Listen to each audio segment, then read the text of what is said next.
The NCAA basketball tournament is one of the craziest concepts in all of sports. Throw 68 teams to match up head to head until one squad reigns supreme. What could possibly be better? I know. What if we did that same tournament, but with college football? That idea may just be crazy enough to get us all killed!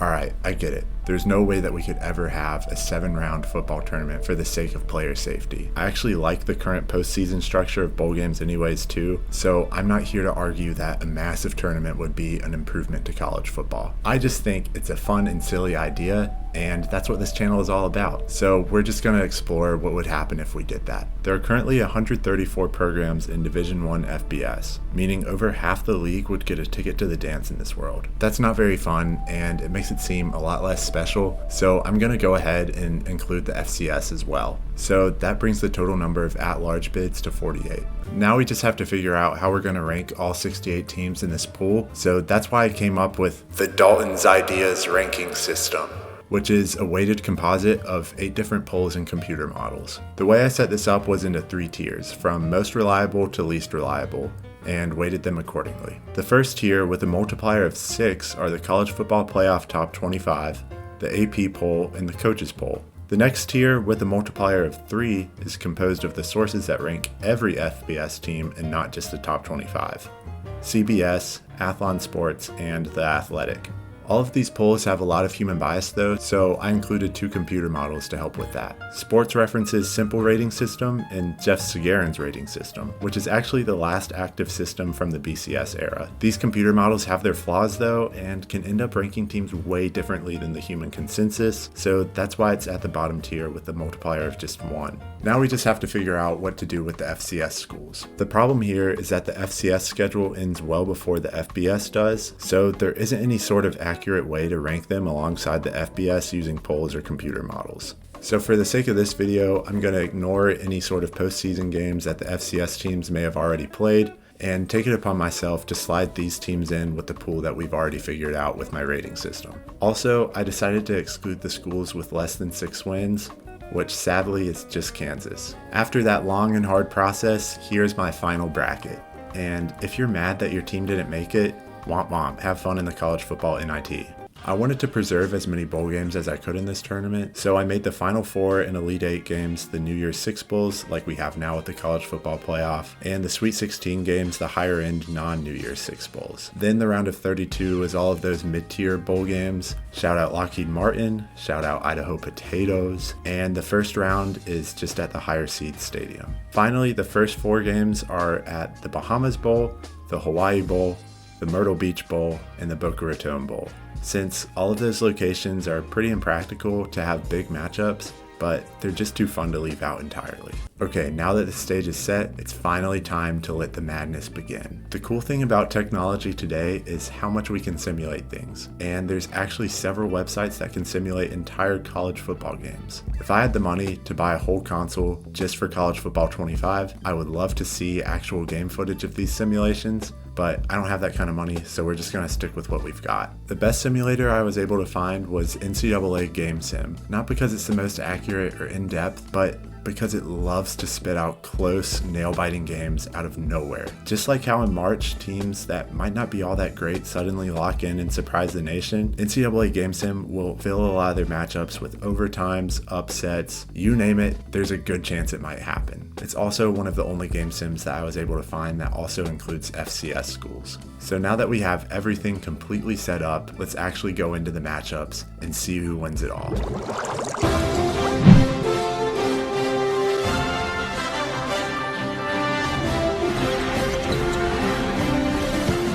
Spin him!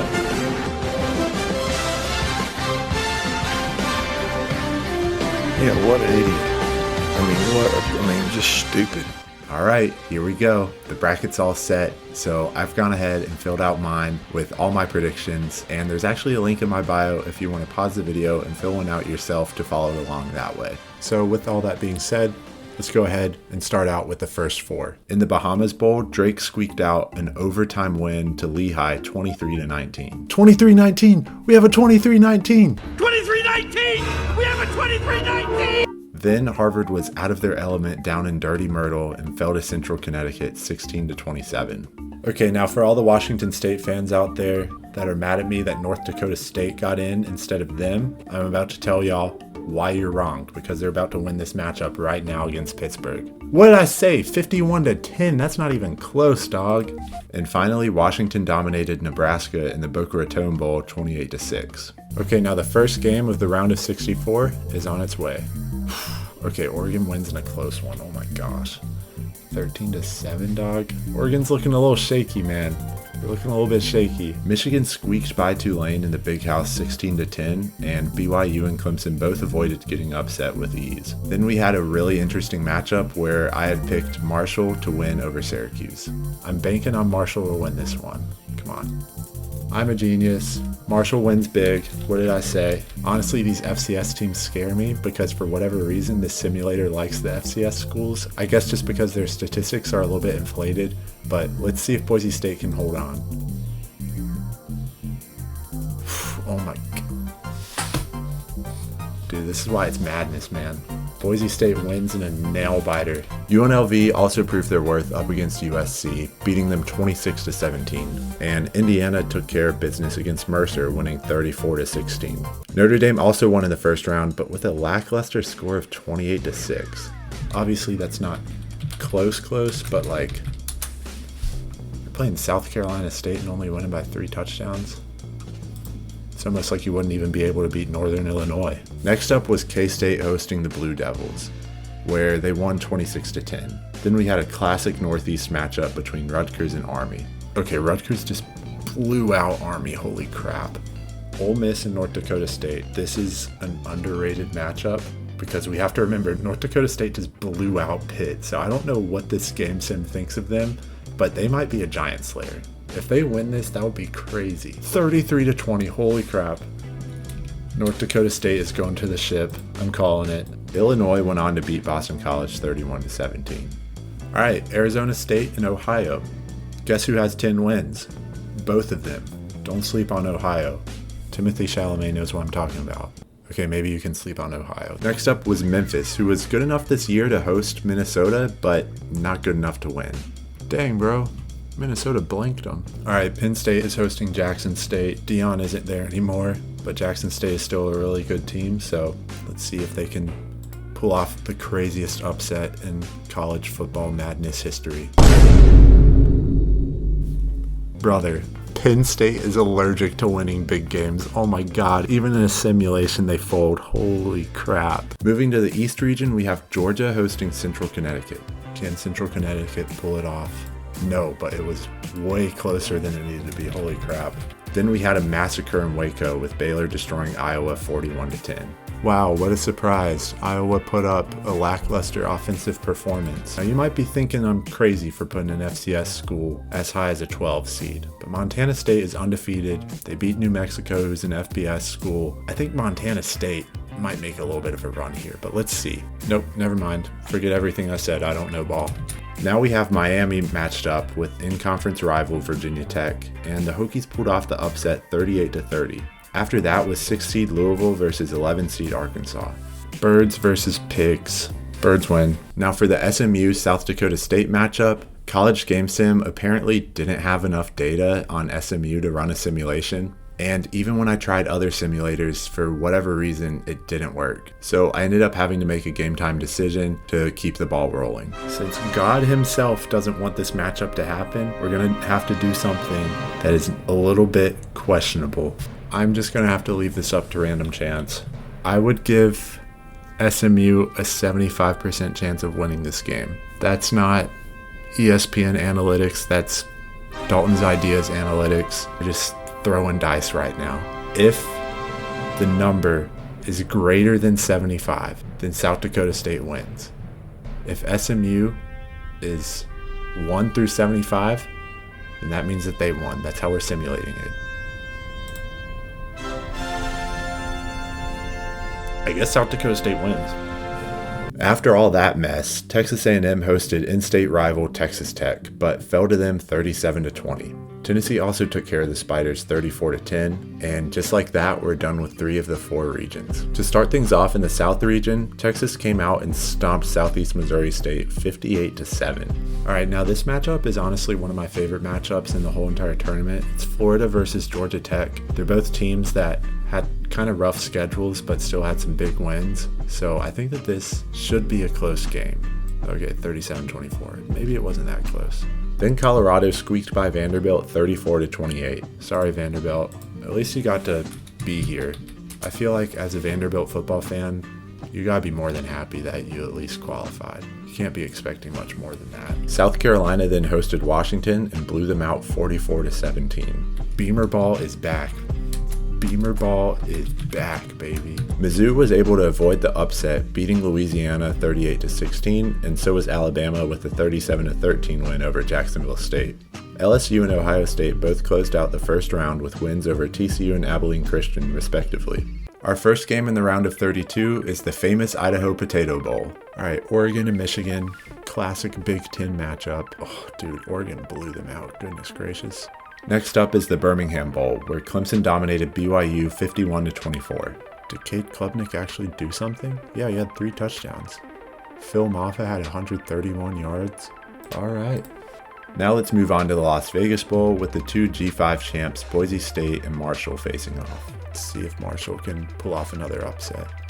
Nope, Boise State blew him out, goodness gracious. Honestly, not that great of a game for Ginty. He only had 139 yards and 1 touchdown, averaged only 6 yards per carry. Like, imagine thinking that this man isn't the Heisman when he has 130 yards and you think that that's a bad game for him. Kurt Cignetti and the Hoosiers won as expected against UNLV 37-16 in the Pinstripe Bowl, and Notre Dame held on in the Game Above Sports Bowl with a 24-17 win over K-State. North Dakota State facing off against Rutgers. Rutgers is also an upset team, so this low-key might be North Dakota State's easiest matchup so far. So if they win big here, I would not be surprised. Nope, they lost. Never mind. I don't know ball. I don't know ball. Rutgers just has to ruin everything. That's why we got blow New Jersey up. In the Rate Bowl, Arizona State beat Illinois 27-16, and now we get to see if Jackson State can keep the dream alive in the Fenway Bowl against Minnesota. Dude, what the heck?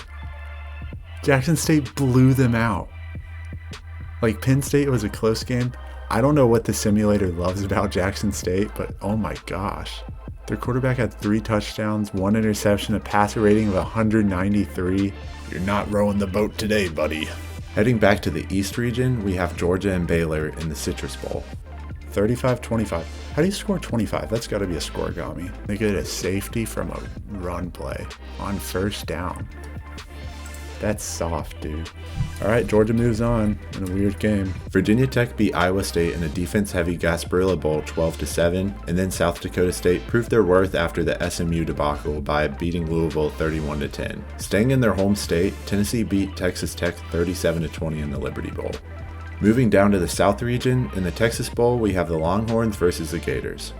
Let's see what happened. Yeah, Florida was up 28-14 and then blew that lead. Close call. In the Sun Bowl, South Carolina handled business, taking Colorado down 31-12. Then in the Salute to Veterans Bowl, Alabama beat Missouri 38-17. They are playing angry right now. Brady Cook, dog water. Jalen Milroe, him, 360 yards passing. Nuts. Wait, did he also lead in rushing? Yeah, he had 96 yards rushing and 2 touchdowns. If fantasy was a thing in college, he would have had like 50 points. Finally, in the Military Bowl, Ohio State beat LSU 19-9. Another weird score. Was there another safety or something stupid? They had 4 field goals and a touchdown. The Alabama-Ohio State matchup is going to be nuts. But we have to get through the rest of the Sweet 16 before we get to that game. In the LA Bowl, hosted by Gronk, Oregon beat Clemson 31-21. And in the Holiday Bowl, we get a fun matchup between Boise State and Indiana. These are the 2 teams that are like America's team in the actual college football playoff. So I just hope they have fun, and I don't really care what the result is. I hope whoever wins it all. All right, it's Indiana. You know what the crazy thing is about Indiana is I feel like no one has really talked about anyone on their team. It's just kind of like, yeah, Indiana just wins.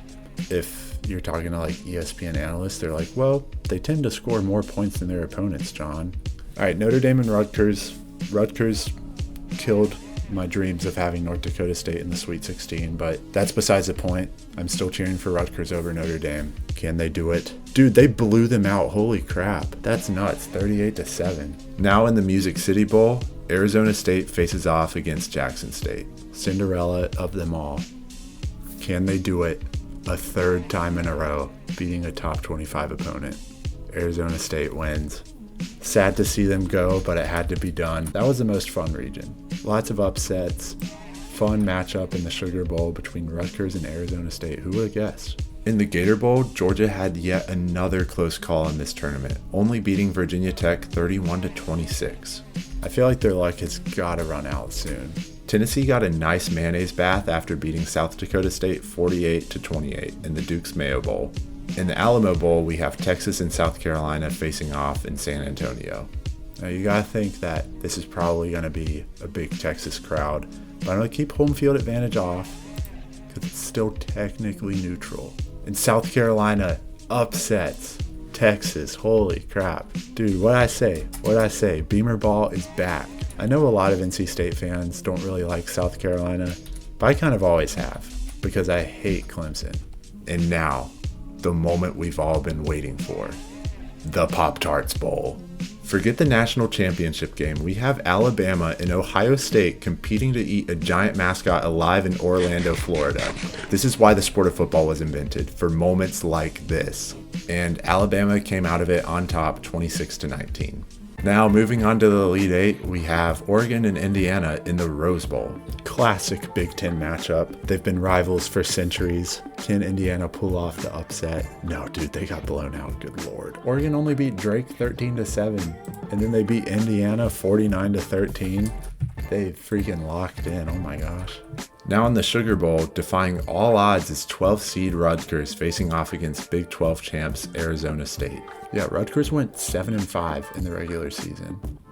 They got blown out by USC. They lost to Illinois. They lost to UCLA. But here they are in the Sugar Bowl, prepared to make history. If they go to the Final Four, I'm going to lose my mind. Nah, 33-10. That's tough. Arizona State makes it to the Final Four. In the Peach Bowl, we have none other than Georgia and Tennessee fighting for a ticket to the Final Four. It's crazy that a rivalry game is happening in the Elite Eight. Dang. All right. Georgia finally looks like a championship team. What the heck? Carson Beck didn't even play? Did Carson Beck get injured? Oh, shoot. No wonder they've been playing so many close games. Not that Carson Beck is amazing, but like, they're playing on their backup and they're in the Elite Eight. Now the Final Four. All right. I respect it. We got a little bit of a story going here. In the Cotton Bowl, we have another SEC matchup between Alabama and South Carolina, where the Tide squeaked out a win 24-23. I want to see how this went down. No, that's crazy. It was 4th down on the 7-yard line. Doesn't say how much time there's left. You gotta think that there's less than 2 minutes on the clock, and Alabama is up by 4. You throw that sucker. You go for the touchdown, but instead they went for the field goal and lose 24-23. Alabama wins the Cotton Bowl, and they're moving on to the Final Four. What once was 68 teams is suddenly down to just 4. So for these last matchups, I want to go through it play by play because things get crazy. In the Fiesta Bowl, Oregon starts out with the ball and wastes no time in marching down the field to finish off with a 16-yard touchdown pass to Kenyon Sadiq. The Sun Devils strike right back though with a long drive of their own, capped off by Sam Leavitt taking himself for 6. A couple costly mistakes by ASU happened early on though, with Leavitt throwing a pick in the red zone and later on a missed 41-yarder by Ian Hershey. Early in the second half, Hershey would redeem himself by nailing a 48-yard field goal to give State the lead. Now the Devils are heating up, and a long drive sets up Jeff Sims to scamper into the end zone to stretch the lead to 10. Dylan Gabriel responded with a strong drive, but after stalling out, the Ducks ended with a missed field goal and no points to show for their effort.